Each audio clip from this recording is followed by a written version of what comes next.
Breaking update చూద్దాం. కేరళలోని వయనాడ్లో ప్రకృతి విపత్తు ఎంత విలయాన్ని సృష్టించిందో చూసాం.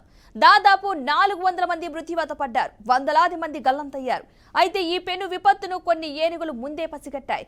కొండ చెరువులు విరిగిపడటానికి గంట ముందు అవి సురక్షిత ప్రాంతాలకు పరుగులు పెట్టాయి. ఇందుకు సంబంధించిన దృశ్యాలు సోషల్ మీడియాలో వైరల్ అయ్యాయి. జంతువుల సూక్ష్మ దృష్టిపై నెటిజన్లు కామెంట్లు చేస్తున్నారు.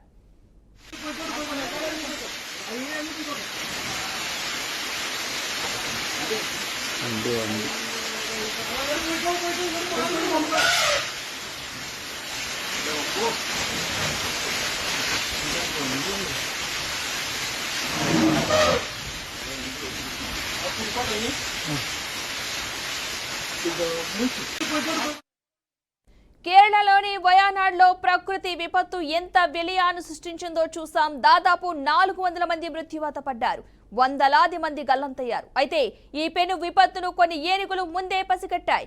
కొండ చర్యలు విరిగిపడడానికి గంట ముందు అవి సురక్షిత ప్రాంతాలకు పరుగులు పెట్టాయి. ఇందుకు సంబంధించిన దృశ్యాలు సోషల్ మీడియాలో వైరల్ అయ్యాయి. జంతువుల సూక్ష్మ దృష్టిపై నెటిజన్లు కామెంట్స్ చేస్తున్నారు.